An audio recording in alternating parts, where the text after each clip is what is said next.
أعوذ بالله من الشيطان الرجيم بسم الله الرحمن الرحيم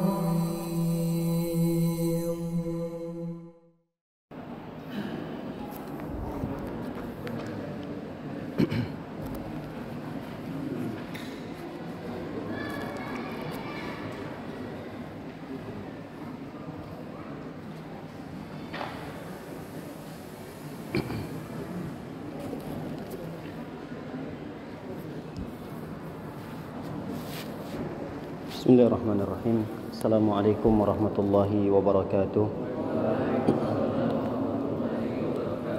Alhamdulillahi rabbil alamin, wassalatu wassalamu ala asyrafil anbiya'i wal mursalin wa ala alihi wa ashabihi ajma'in. Amma ba'du. Masyiral muslimin dan muslimat, jamaah salat maghrib yang semoga kita selalu dalam lindungan dan penjagaan Allah Subhanahu wa taala. Bersyukur kita kepada Allah Subhanahu wa taala dengan mengucapkan alhamdulillah. Salawat beserta salam kita hadiahkan kepada Nabi kita sallallahu alaihi wasallam. Semoga kita termasuk umat beliau yang mendapatkan syafaatnya kelak pada hari kiamat. Para hadirin yang dimuliakan oleh Allah Subhanahu wa taala, melanjutkan kajian kita kembali pada pembahasan kitab Ar-Rahiqul Makhtum, pembahasan tentang sejarah Nabi kita tercinta, Nabi Muhammad sallallahu alaihi wasallam. Pada pertemuan yang lalu kita telah menjelaskan tentang kelahiran beliau, kemudian beliau diasuh atau disusui oleh ibu asuhnya yang bernama Halimah dari suku Sa'ad, sehingga dinisbatkan kepada sukunya menjadi Sa'diyah. Lalu kemudian umur 4 tahun beliau dikembalikan kepada ibunya. 2 tahun bersama ibunya meninggal dunia, lalu kemudian diasuh oleh pamannya, kakeknya terlebih dahulu. Kakeknya pada umur 8 tahun beliau meninggal dunia, lalu kemudian diasuh oleh pamannya Abu Talib. Ada beberapa tahun beliau bersama Abu Talib sampai beliau menikah pada umur 25 tahun. Di umur 25 tahun beliau menikah dengan istrinya tercinta, ibunda kita Khadijah radhiyallahu taala anha. Ini sudah berlalu pembahasan kita pada pertemuan yang lalu. Kita akan sedikit membahas tentang peristiwa yang terjadi setelah menikahnya beliau. Dalam riwayat diceritakan 10 tahun setelah menikah ada suatu peristiwa yang terjadi, yaitu terjadinya banjir bandang. Yang banjir ini menyebabkan Ka'bah hancur. Ka'bah hancur, lalu kemudian Hajar Aswadnya pun berpindah dari tempatnya. Nah, di dalam riwayat diceritakan kira-kira umur Nabi sallallahu alaihi wasallam ketika itu sekitar 35 tahun. 35 tahun berarti sekitar 10 tahun setelah beliau menikah dengan ibunda Khadijah radhiyallahu taala anha.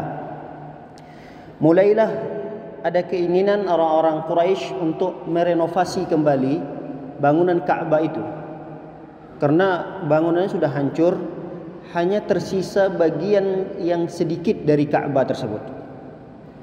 Namun dari kalangan Quraisy tidak ada yang berani untuk meratakan Ka'bah itu sampai pada pondasi yang dibangun oleh Nabi Ibrahim dan Ismail.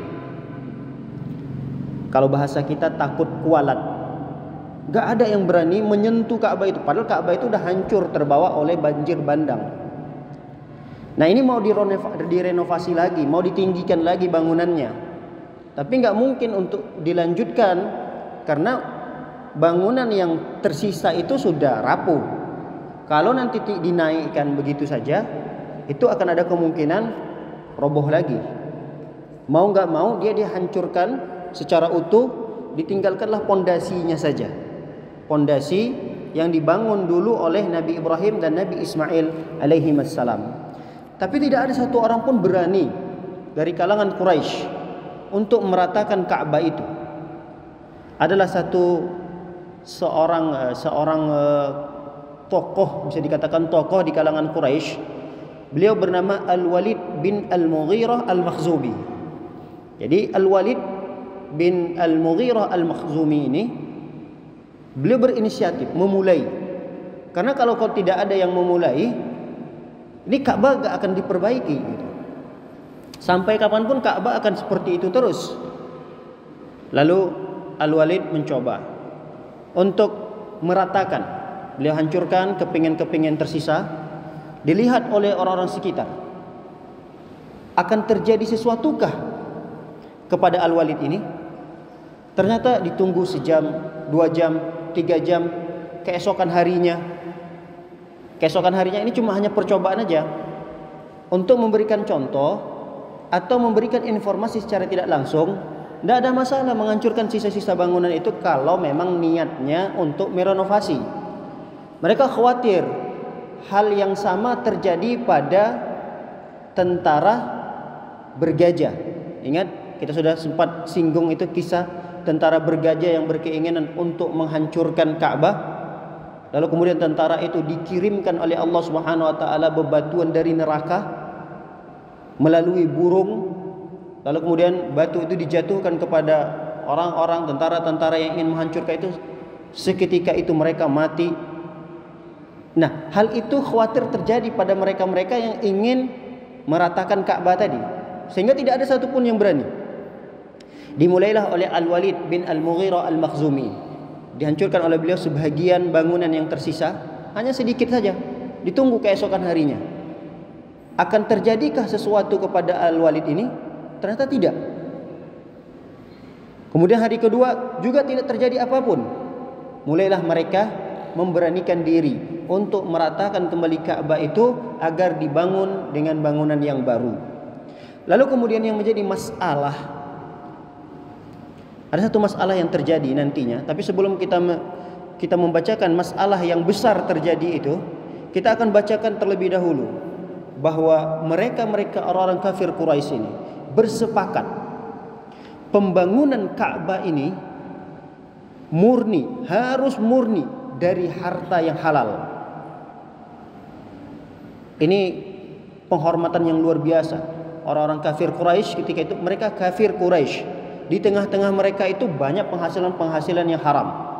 Tapi mereka paham betul bahwa penghasilan ini haram, ini penghasilan yang baik. Maka mereka peruntukkan 100% yang didonasikan untuk pembangunan Ka'bah ini harus bersumber dari harta yang halal. Mereka di sini dituliskan oleh Syekh Al-Mubarakfuri, wattafaqu ala alla yadkhulu fi bina'iha illa tayyiban. Orang-orang kafir Quraisy ketika itu bersepakat jangan sampai ada donasi yang masuk untuk pembangunan Ka'bah ini kecuali dari harta yang halal, harta yang baik-baik. Fala yadkhuluna fiha mahran baghyan wala bai'an riban wala mazlamata ahadin minan nas. Jangan sampai ada donasi yang dibangun dari Ka'bah tersebut bersumber dari mahar bagi. Mahar bagi itu upah dari pelacur. Ketika seorang pelacur disewa, itu upahnya disebut dengan mahar bagi. Itu enggak boleh didonasikan.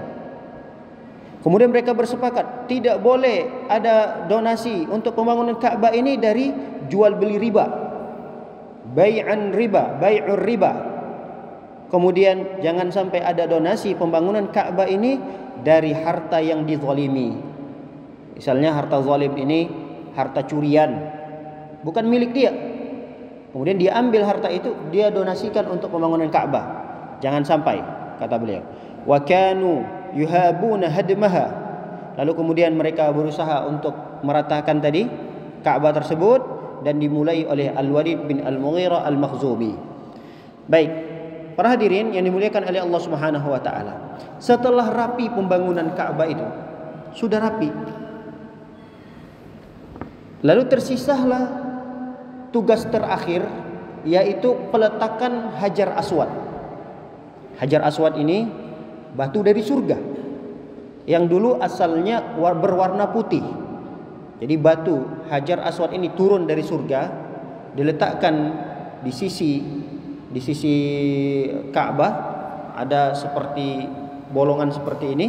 Nah, di dalamnya itu ada Hajar Aswad. Dulu itu berwarna putih. Kata Rasul sallallahu alaihi wasallam, dia berubah menjadi hitam, makanya dikatakan aswad. Aswad itu kan hitam. Hajar itu batu. Hajar batu, aswad hitam. Batu itu berubah menjadi hitam itu karena dosa-dosa manusia.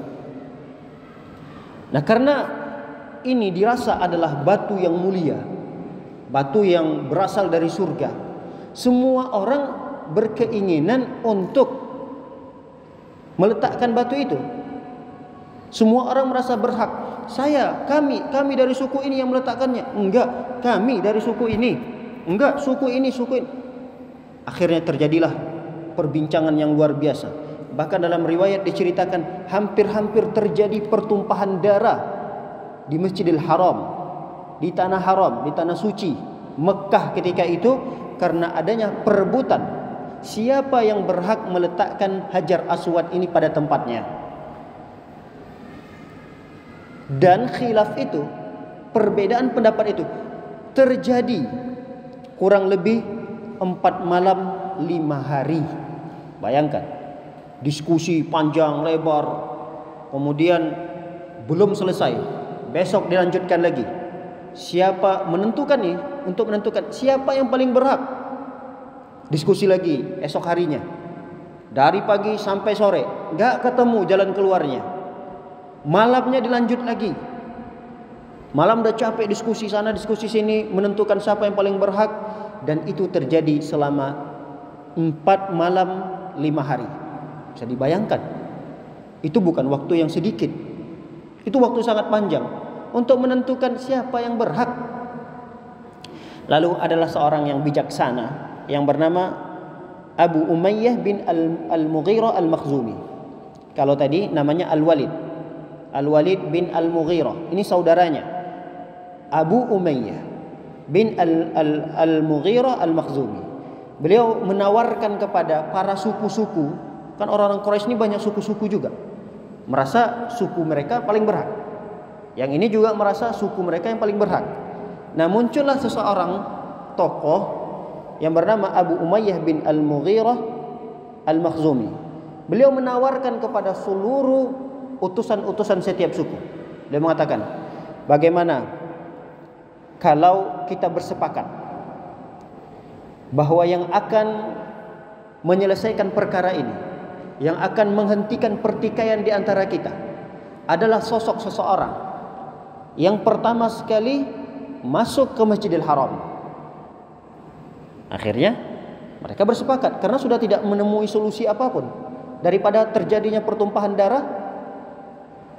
Lalu kemudian si Abu Umayyah ini menawarkan, ya sudah kalau begitu kita segera cari seseorang yang kita sepakati siapa sosok orang yang pertama sekali hari ini nanti masuk ke Masjidil Haram, dialah yang akan menjadi hakim, pemutus masalah kita ini, apa solusinya. Ternyata yang masuk di saat itu yang pertama sekali adalah Nabi kita tercinta, Nabi Muhammad sallallahu alaihi wasallam. Nabi Muhammad yang masuk. Ketika itu belum diangkat menjadi rasul. Karena usianya tadi berapa tahun? Berapa? Baru 35 tahun. Nabi diangkat menjadi rasul usianya berapa?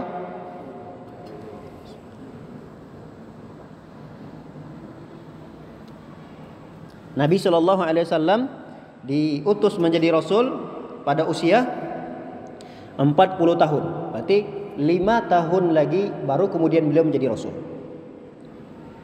Lihat, ketika sosok Muhammad masuk pertama sekali ke masjid dan disaksikan oleh utusan-utusan dari setiap suku tadi, langsung seketika itu tidak ada di antara mereka yang menolak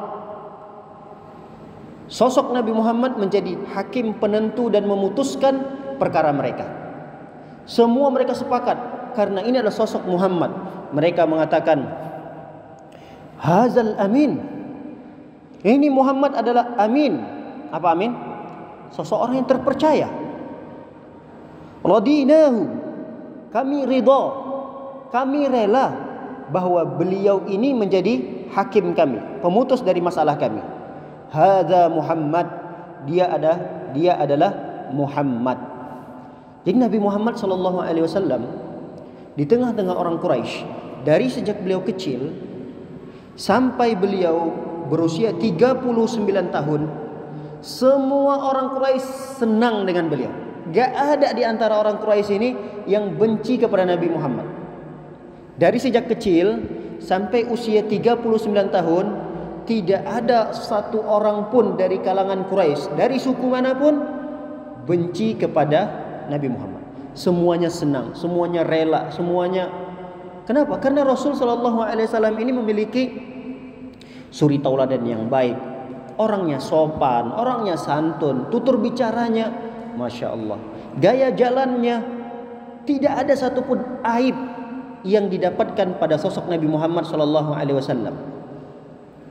Kapan mulai Nabi Muhammad SAW dibenci? Kapan mulai Nabi Muhammad SAW dicelah? Kapan itu? Ketika beliau berusia 40 tahun dan ketika itu beliau mengaku dirinya sebagai seorang Rasul. Itulah detik-detik awal-awal Nabi Muhammad SAW dimusuhi. Di awal tidak pernah ada permusuhan sama sekali kepada Nabi Muhammad SAW. Sampai-sampai permasalahan yang genting, darurat seperti yang terjadi di usia 35 tahun. Ini kan masalah besar sekali.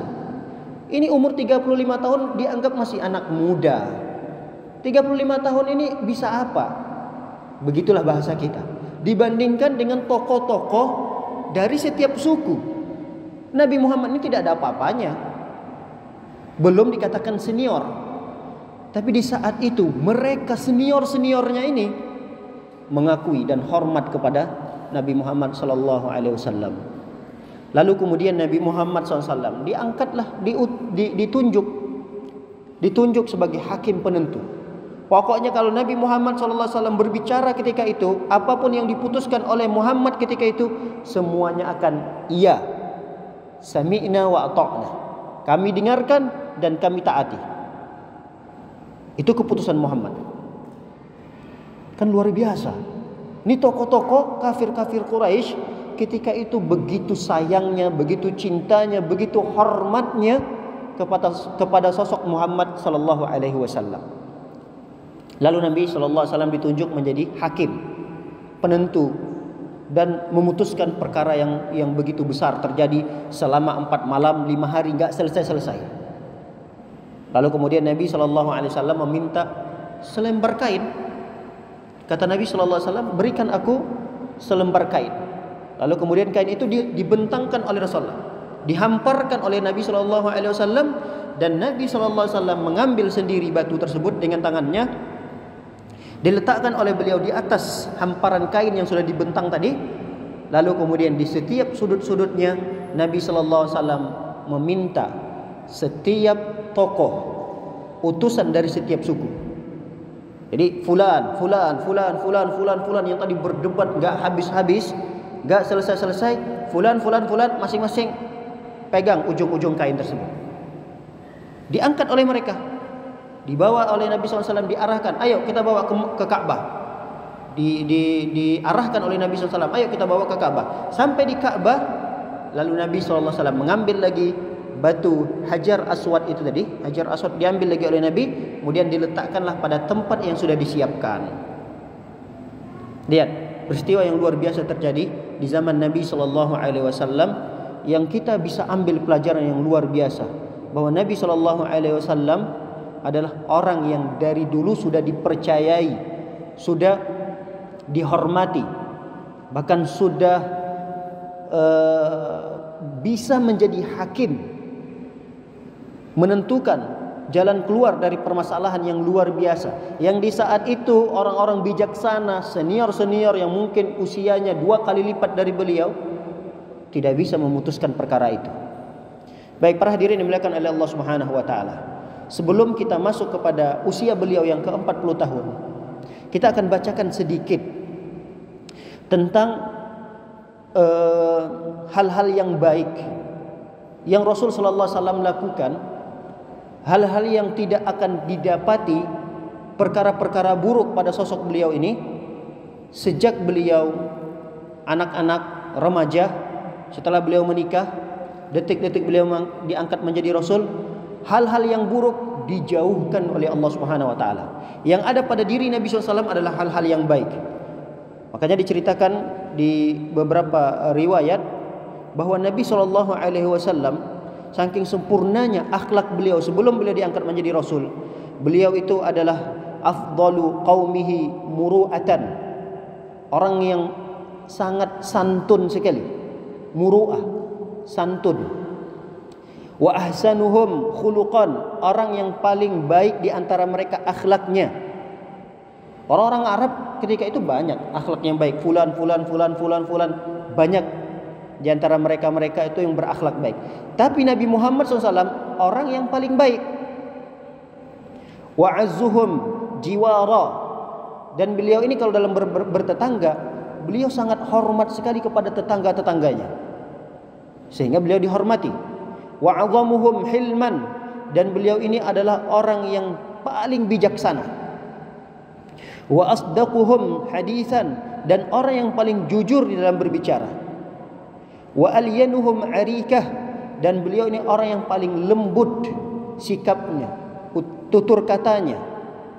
Wa afuhum nafsan wa akramuhum khaira, dan beliau ini adalah orang yang sangat bisa menjaga kehormatan diri. Betul-betul hal-hal yang menjatuhkan kehormatan itu beliau jauhi.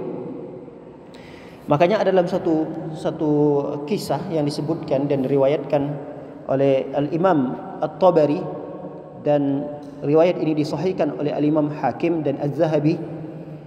Pernah suatu ketika Nabi SAW ini sebelum diangkat menjadi Rasul, dan ketika itu Rasul SAW ini masih bekerja sebagai pengembala. Berarti usianya masih muda sekali. Dalam riwayat diceritakan belum menikah. Masih bekerja sebagai pengembala dengan beberapa temannya. Di suatu ketika Nabi SAW ini, namanya anak muda, berkeinginan untuk menghadiri satu acara, yang acara itu adalah acara hiburan. Dalam riwayat diceritakan acara pernikahan. Jadi biasanya kalau acara pernikahan, kalau kita kan ada hiburannya kan ya. Apa biasanya acara pernikahan supaya acaranya itu rame? Apa hiburannya? Hah? Merawis nggak rame. Apa? Dangdutan, iya, dangdutan baru rame.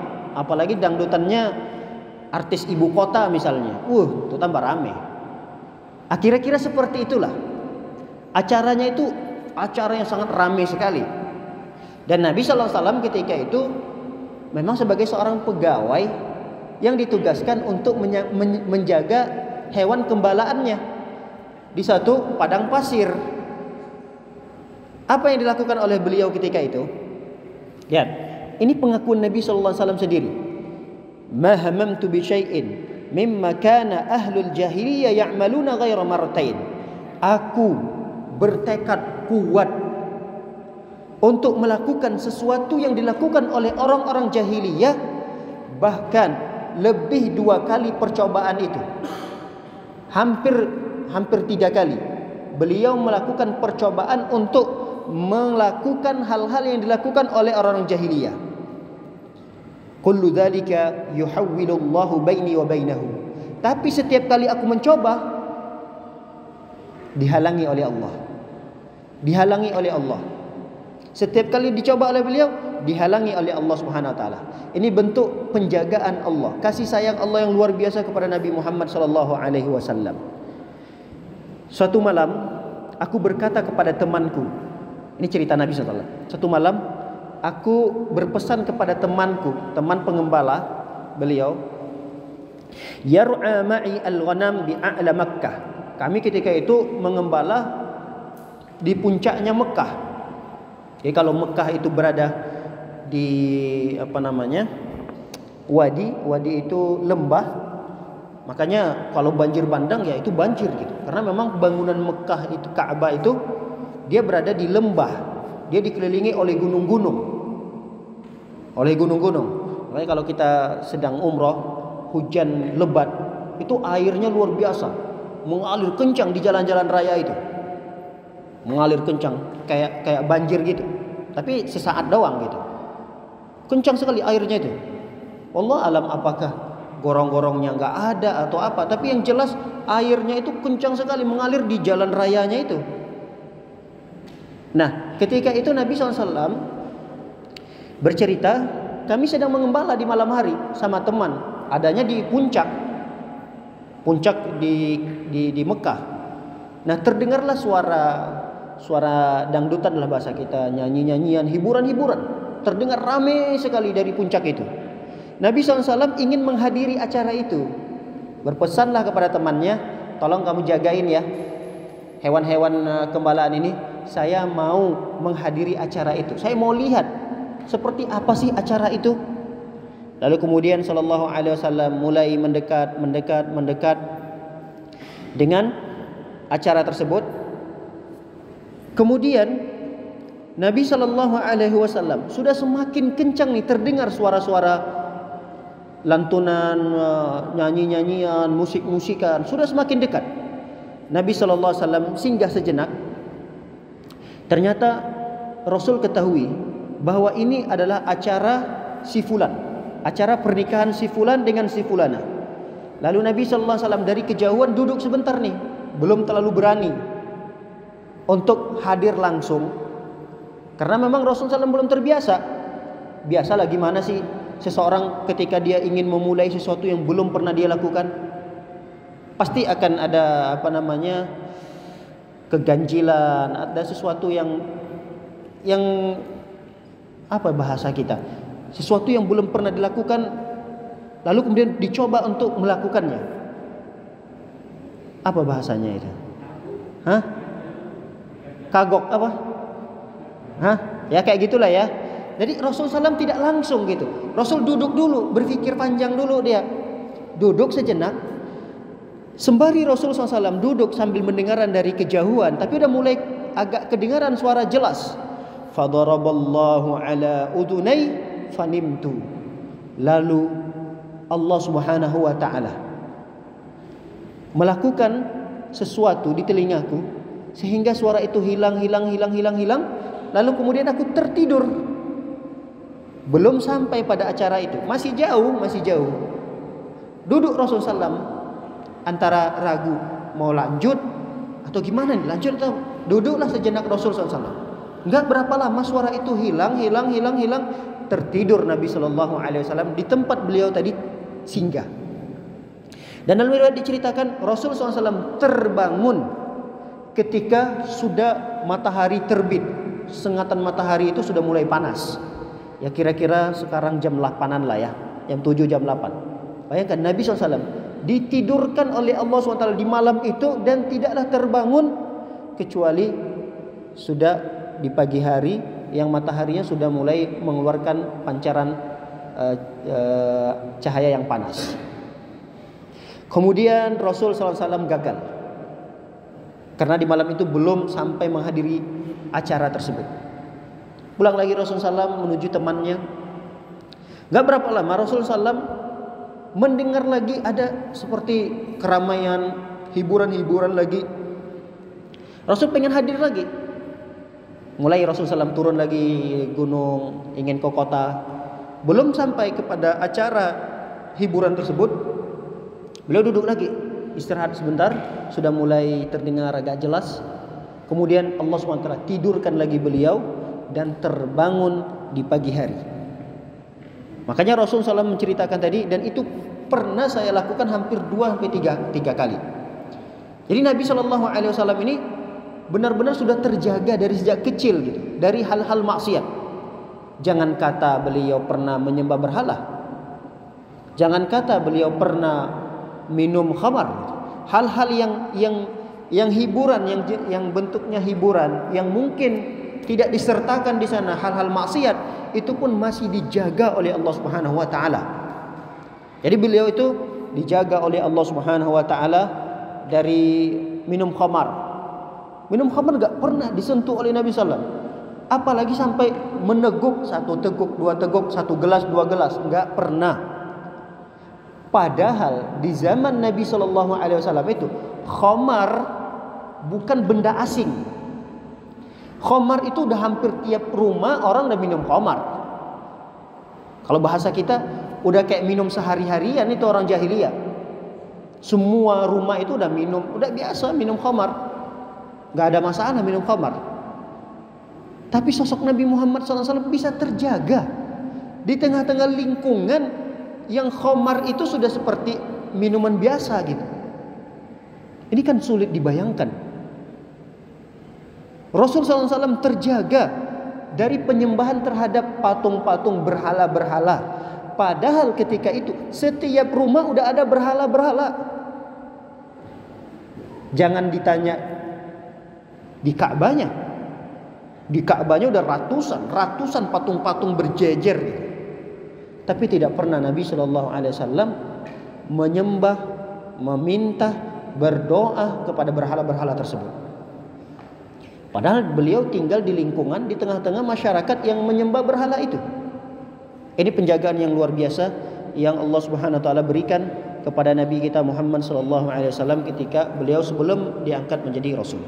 Baik, kita masuk pada poin yang berikutnya, yaitu Al-Ahdul Makki.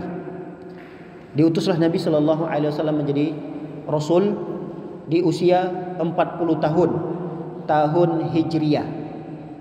Tahun Hijriyah. Kalau tahun Masehinya itu belum sampai 40 tahun. Kata para ulama, kalau di tahun Masehinya Rasul SAW itu sekitar 39 tahun 3 bulan 20 hari. Detail sekali, Masya Allah. Jadi ada sedikit perbedaan ya antara bulan Qamariyah, bulan Hijriyah dengan bulan Masehi ini, atau tahun Masehi. Tahun Hijriyah dengan tahun Masehi itu berbeda. Jadi yang dimaksud 40 tahun usia Nabi ini adalah usia Hijriyahnya. Itu full, penuh usia beliau 40 tahun. Tapi kalau tahun Masehinya itu sekitar 39 tahun 3 bulan 20 hari. Jadi belum genap 40 tahun usia beliau. Kalau kita kan biasa menghitung usia kita kan tahun Hijri atau tahun Masehi? Tahun Masehi kan ya. Pernah nggak kita menghitung usia kita tahun Hijriahnya berapa? Kayaknya jarang ya. Kita tahun berapa lahirnya? Tahun 90. Tahun berapa? Tahun 89, tahun 88. Udah berapa usianya sekarang? Usianya udah 32 tahun, 33 tahun, yaitu usia Masehi. Kalau usia Hijriyah biasanya lebih daripada tahun Masehinya. Bisa jadi usianya 30 tahun genap Masehi, tapi Hijriyahnya baru sekitar 29 berapa bulan gitu. Jadi ingat, yang 40 tahun maksud di sini hitungan Hijriyah, bukan hitungan Masehi. Ustadz, waktu itu kan belum ada Hijriyah, ya atau tidak? Hijriyah itu mulai, tahun Hijriyah itu mulai kapan? Nanti ketika Nabi SAW sudah hijrah. Tapi kata para ulama, bulan itu sudah ada. Bulan Muharram, Safar, Rabiul Awal, Rabiul Akhir, Rajab, Sa'ban, Ramadan itu sudah ada. Sebelum tahun Hijriyah ada, bulan-bulan itu sudah ada. Jadi makanya mudah bagi para ulama menghitungnya dengan hitungan bulan-bulan Hijriyah. Baik, para hadirin dan hadir melakukan oleh Allah Subhanahu wa taala. Nabi sallallahu alaihi wasallam mendapatkan wahyu pertamanya di Gua Hira. Di Gua Hira, di satu gunung namanya Gunung An-Nur, Jabal Nur, Gunung Nur. Nah, di puncak gunung itu ada gua kecil. Enggak besar guanya, kecil sekali.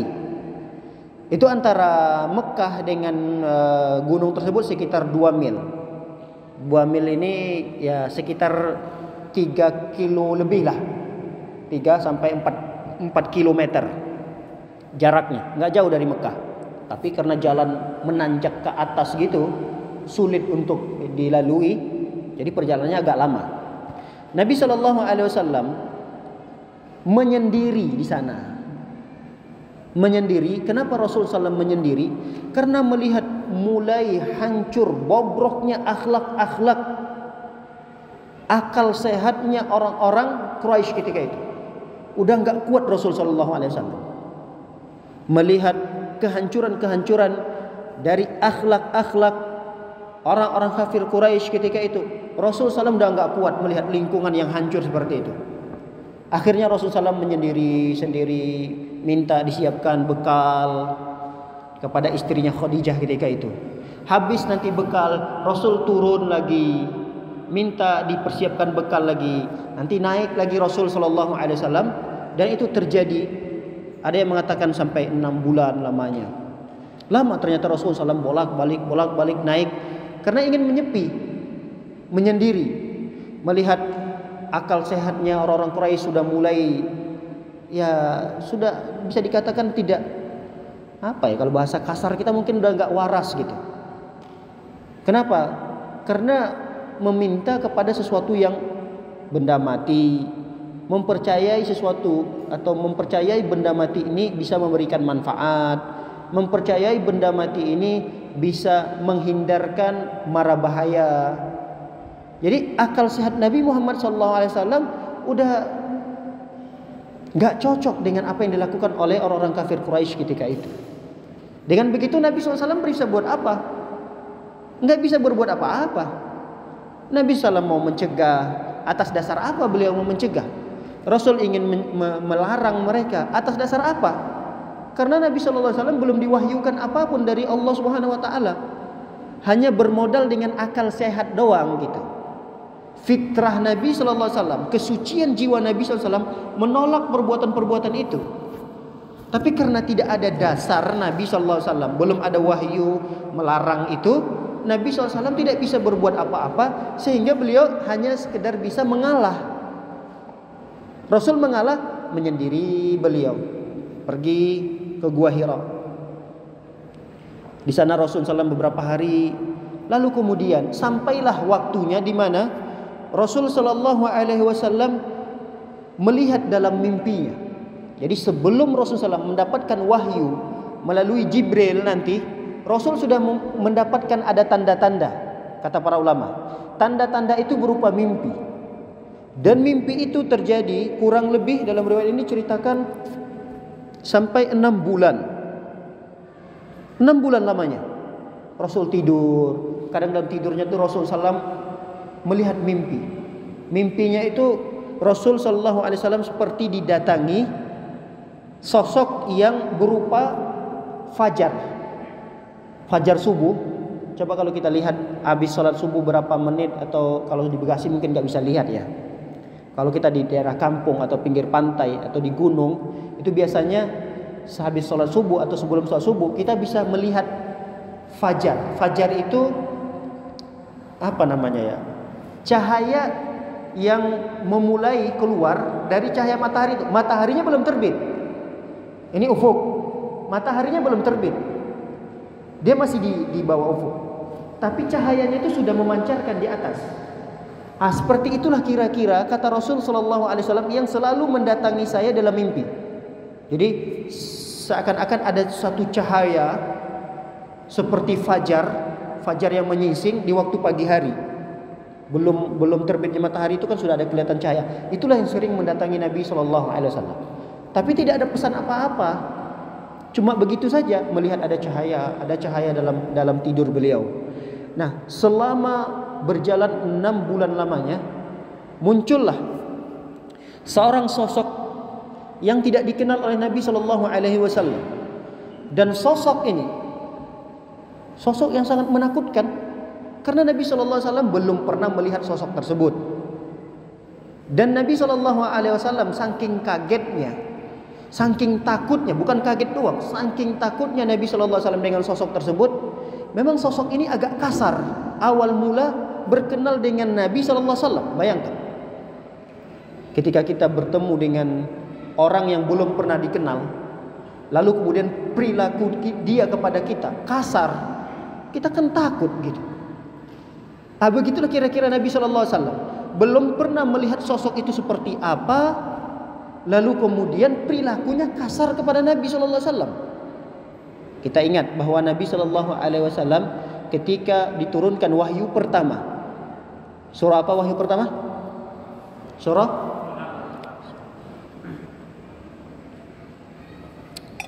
Al-Alaq. Nabi sallallahu alaihi wasallam ketika datang sosok yang tidak dikenal oleh Nabi sallallahu alaihi wasallam, kemudian tiba-tiba sosok itu mengatakan Iqra. Dia kan perintah, bacalah. Ketika itu Nabi sallallahu alaihi wasallam kan enggak bisa baca, enggak bisa tulis. Rasul itu ummi. Ummi itu orang yang tidak berpendidikan. Memang dari awal Nabi sallallahu alaihi wasallam ini beliau memang orang yang tidak pernah sekolah, tidak pernah belajar baca, tidak pernah belajar nulis. Maka Nabi sallallahu alaihi wasallam hanya bisa menjawab, "Ma ana biqari." Saya enggak bisa baca. Datang sosok tersebut karena Rasulullah SAW menjawab saya tidak bisa baca. Sosok itu memeluk erat Nabi sallallahu alaihi wasallam, dipeluk begitu kencangnya sampai Nabi sallallahu alaihi wasallam susah bernafas. Kita bisa bayangkan itu.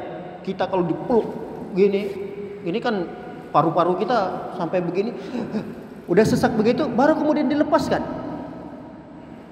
Tambah takut Nabi sallallahu alaihi wasallam. Lalu kemudian sosok itu memerintahkan sekali lagi, Iqra. Disuruh baca lagi Nabi, baca. Nabi menjawab jawaban yang sama, Ma ana biqari. Saya enggak bisa baca. Datang sosok itu, dipeluk lagi begitu kencangnya Nabi Muhammad SAW sampai Nabi SAW susah bernafas. Lalu kemudian dilepaskan yang kedua kalinya. Diperintahkan lagi, Iqra. Baca. Lalu Nabi SAW menjawab dengan jawaban yang sama, saya enggak bisa baca. Dipeluk lagi sampai erat begitu kencang sampai Nabi SAW susah bernafas.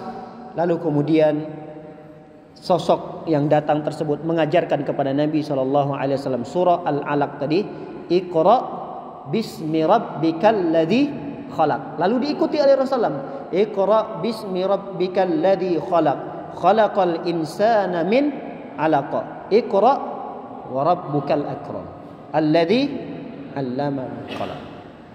Itulah yang diajarkan oleh Jibril. Inilah wahyu pertama. Setelah selesai wahyu tersebut, sudah azan? Belum.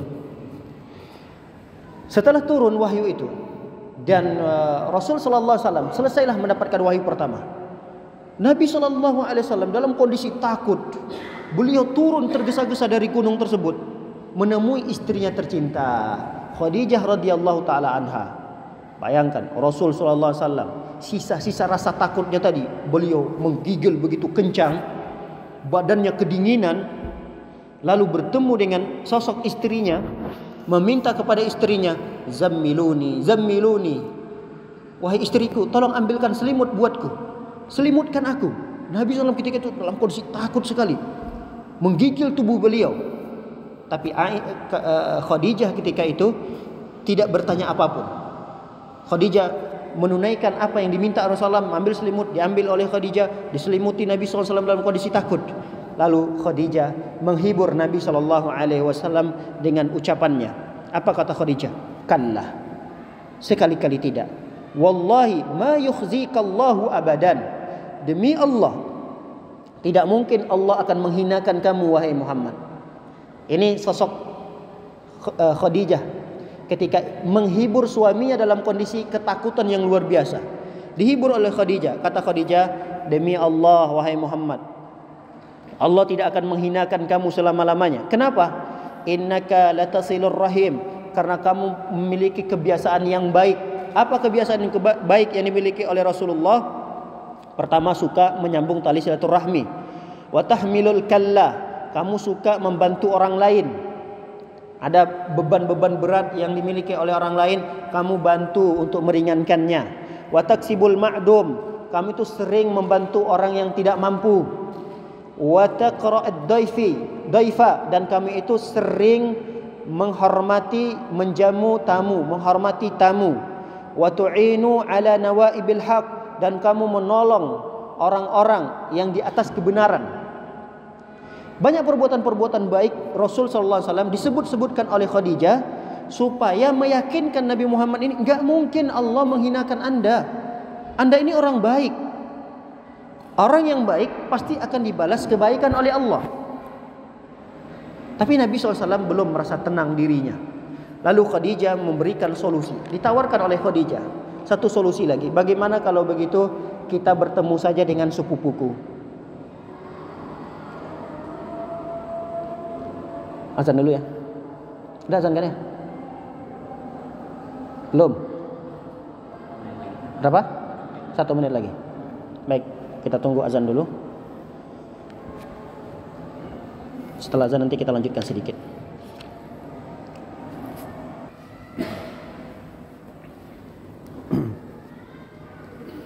Alhamdulillah wassalatu wassalamu ala Rasulillah wa ala alihi wa sahbihi wa man wala. Hadirin dan hadirat dimuliakan oleh Allah Subhanahu wa taala. Wahyu yang pertama ini turun pada bulan Ramadan. Ini pendapat yang kuat. Ada yang mengatakan wahyu ini turun pada bulan Rabiul Awal. Wahyu pertama ini turun, ada yang mengatakan di bulan Rajab. Allah alam bisawab. Pendapat yang lebih kuat dalam hal ini bahwa wahyu yang turun pertama ini di surah Al-Alaq, Iqra bismi rabbikal ladzi khalaq, ini turunnya pada bulan Ramadan, persis pada tanggal 21 Ramadannya. Makanya dalam Al-Quran Allah Subhanahu wa taala mengatakan syahrul Ramadan alladzi unzila fihi al-Quran. Pada bulan Ramadan Al-Quran ini diturunkan oleh Allah Subhanahu wa taala. Baik, kita lanjutkan kembali peran istri beliau tercinta Khadijah radhiyallahu taala anha untuk menghilangkan rasa sedih, rasa khawatir yang begitu besar, rasa takut yang begitu besar pada sosok seorang suami tercintanya. Sudah dihibur oleh Khadijah dengan ucapan. Lalu Nabi SAW belum merasa begitu tenang. Akhirnya Khadijah menawarkan kepada Nabi SAW untuk bertemu dengan sosok sepupunya. Siapa sepupunya tersebut? Ada yang tahu? Siapa sosok sepupu Khadijah yang akan nanti dipertemukan kepada suaminya ini, Nabi Muhammad SAW? Buhairah itu yang lalu. Itu bukan sepupu beliau. Buhairah itu sudah kita jelaskan ketika Rasulullah SAW berusia sekitar 12 tahun bertemu dengan Buhairah ini. Waraqah bin Naufal. Waraqah bin Naufal ini samalah hampir seperti Buhairah tadi yang disebutkan. Sama-sama beragama ahlul kitab. Ada yang mengatakan Nasrani, agama Nasrani, ahlul kitab yang masih murni, tapi yang masih murni, yang menyembah Allah Subhanahu wa taala saja dan tidak melakukan persekutuan kepada Allah dengan sesuatu apapun. Inilah Waraqah. Waraqah ini sosok seorang alim, dia termasuk ulama dari kalangan Nasrani yang memang masih murni, agama itu masih murni, belum tercampur adukkan dengan hal-hal yang baru, apalagi dalam hal akidah. Baik, dipertemukan oleh Khadijah ini dengan sosok Waraqah bin Naufal bin Asad bin Abdul Izzah. Ini adalah putra dari pamannya Khadijah, putra dari pamannya Khadijah, berarti sepupunya Khadijah radhiyallahu taala anha. Dia ini pernah menulis Injil. Jadi Waraqah ini pernah menulis Injil, yang Injil asli ya, berbahasa Ibrani, ditulis oleh beliau. Tapi itu sudah tidak ada lagi kata para ulama, karena memang sudah di otak-atik, sudah banyak direvisi, sudah banyak dihilangkan, digantikan dengan hal-hal yang lain, sehingga apa yang ditulis oleh Waraqah ini sebenarnya sudah tidak ada lagi kata para ulama. Baik, wa kana syaikhan kabiran qad ama. Waraqah bin Naufal ini adalah sosok orang yang sudah usia lanjut, sudah tua, syaikhan kabira, orang yang sudah tua sekali. Bahkan beliau ini orang yang sudah buta. Dulunya melihat, ya mungkin di usia semakin tua matanya makin lemah, sehingga beliau di masa tuanya tidak bisa melihat. Beliau buta. Lalu Khadijah berkata kepada pamannya, kepada sepupunya, Ya bena ammi, wahai putra pamanku. Kalau bahasa kita, wahai saudara sepupuku. Isma min ibni akhika. Coba dulu dengarkan apa yang dikeluhkan oleh saudaramu ini. Maksudnya Nabi Muhammad SAW. Nabi Muhammad SAW pun bercerita. Kata Nabi SAW, saya didatang begini dari A sampai Z, diceritakan oleh Nabi SAW. Langsung ditangkap oleh Waraqah. Saya paham sosok yang mendatangi Anda ketika berada di Gua Hira itu adalah sosok namus. Namus. Jadi di istilah orang Nasrani ketika itu, di istilah Injil mereka, disebut malaikat yang menurunkan wahyu itu adalah namus. Kalau di Islam apa namanya? Malaikat Jibril. Kalau kita Jibril, di mereka namanya namus. Kata Waraqah, yang turun menemui Anda itu adalah namus allazi nazzalahu Allahu ala Musa.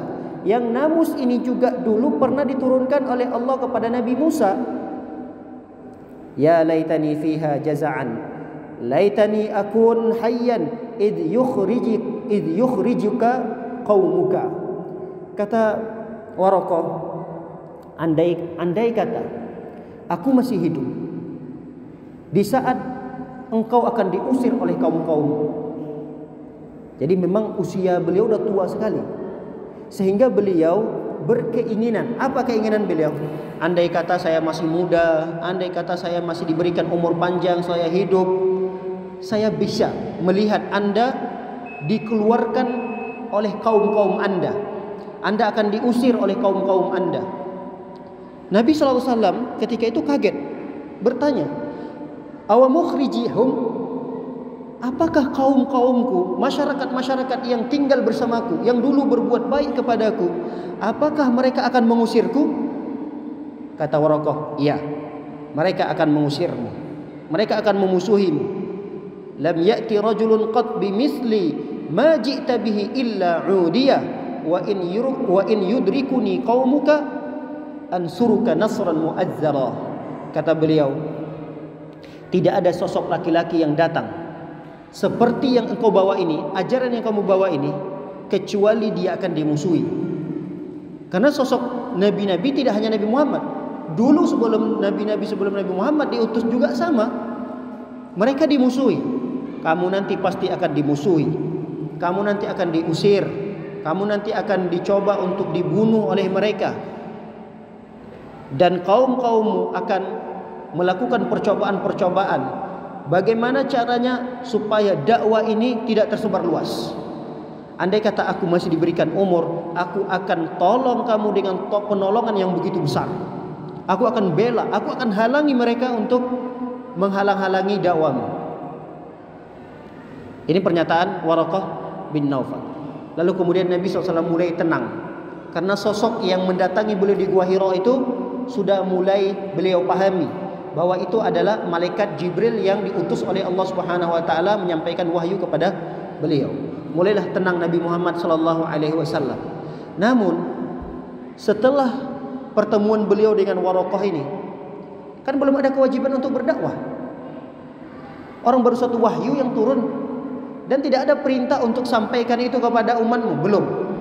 Makanya kata para ulama, Nabi SAW, Nabi Muhammad itu sebelum dia diangkat menjadi rasul,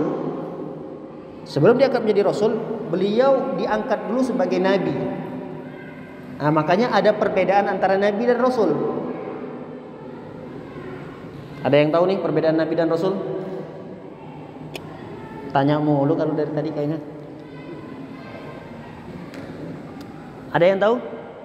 Kita kan sering nih, Nabi Muhammad, Rasulullah. Ini kan dua lafaz yang sering kita dengar nih. Nabi, Rasul, Rasul, Nabi. Nah, kalau kita ditanya nanti sama, mana tahu anak kita, cucu kita nanya, atau guru kita nanya di kelas nih, apa perbedaan antara Nabi dan Rasul? Kenapa? Masya Allah. Nabi itu ketika turun wahyu itu hanya untuk dirinya sendiri. Tidak ada kewajiban untuk disampaikan kepada umatnya. Paham? Makanya Nabi SAW ketika turun wahyu pertama, Iqra bismi rabbikal ladzi khalaq, beliau belum sampaikan itu kepada umatnya. Belum disampaikan oleh beliau kepada orang-orang terdekatnya, kepada istrinya, kepada sepupunya, kepada pamannya, belum. Sampai berapa lama itu? Kata para ulama dalam beberapa riwayat yang dikisahkan, kurang lebih sampai 10 hari. Jadi di 10 hari inilah masa-masa mulai datang masa sedih Nabi SAW. Nabi sedih lagi. Katanya Waraqah, saya ini adalah seorang rasul. Saya akan didatangi terus menerus nih malaikat ini untuk menyampaikan wahyu dari Allah SWT. Hari kedua kok nggak datang? Hari ketiga nggak datang? Hari keempat juga menanti Rasulullah SAW datang lagi ke Gua Hira Nabi SAW. Tiap hari Nabi SAW nunggu ke sana wahyu. Gimana nggak sedih? Ini jangan-jangan apa namanya itu? Kalau kita lupa lagi bahasanya. Apa namanya? Memberi harapan apa namanya? Hah? PHP. Jangan-jangan saya di PHP. Gitulah bahasa kita. Gimana nggak sedih? Coba kalau kita sudah diberikan informasi, kamu akan begini ya oleh seseorang itu. Hari pertama didiamin sama dia, ketiga sampai hari ke-10 baru kemudian dia ceritakan lagi cerita selanjutnya. Padahal dia sudah berjanji nih, nanti saya ceritakan lagi ya, nanti saya berikan lagi ya. Dia udah berikan sesuatu ke kita. Dan dia ngomong, nanti saya kasih lagi ya. Kita tunggu hari kedua, ini jangan-jangan PHP ini. Apalagi kita butuh sekali dengan sesuatu itu. Semakin sedih kita. Hari kedua, hari ketiga sedih. Kira-kira begitulah yang dialami oleh Rasul SAW. Sampai kira-kira 10 hari kata para ulama, pas waktu 1 Syawal. 1 Syawal barulah kemudian turun lagi wahyu Allah yang kedua. Dan wahyu yang kedua ini turun pada surah Muddatsir. Surah Muddatsir. Allah Subhanahu wa taala berfirman, "Ya ayyuhal muddatsir, qum fa'anzir wa rabbaka fakabbir wa thiyabaka fatahhir war rujza fahjur." Ini wahyu kedua. Jedahnya itu 10 hari berikutnya. Dan wahyu kedua inilah baru kemudian Rasul sallallahu alaihi wasallam diperintahkan untuk berdakwah. Dalam firman-Nya Allah SWT mengatakan, "Ya ayyuhal muddatsir," wahai orang yang berselimut. Muddatsir itu orang berselimut. Maksudnya, wahai Muhammad, jangan tidur-tiduran mulu, jangan selimutan saja. Ada kewajiban bagi Anda. Apa kewajibannya? Qum fa'andir. Bangun dari tidurmu. Sekarang kamu punya kewajiban. Kewajiban untuk andir. Andir itu berdakwah, berikan peringatan. Memberikan peringatan kepada orang-orang yang di sekitar Anda. Berikan peringatan bahwa ini kesyirikan, ini ditinggalkan. Perintahkan mereka untuk menyembah hanya kepada Allah. Itu kan berarti andir, memberikan peringatan. Di situ ada perintah dakwah. Disinilah kata para ulama, ayat ini menjelaskan bahwa Nabi SAW diangkat menjadi Rasul. Paham? Kenapa? Karena ada perintah di sana untuk menyampaikan wahyu.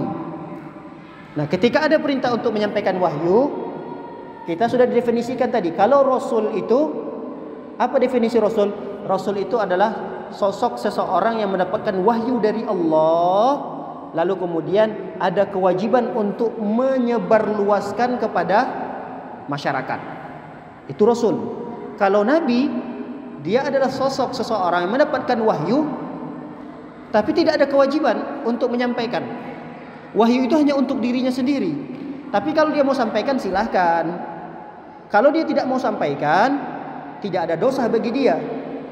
Rasul tidak seperti itu. Rasul kalau dapat wahyu, wahyu itu nggak boleh disembunyikan. Apa yang diwahyukan kepada Nabi SAW, kepada Rasul, dia harus sampaikan kepada umatnya.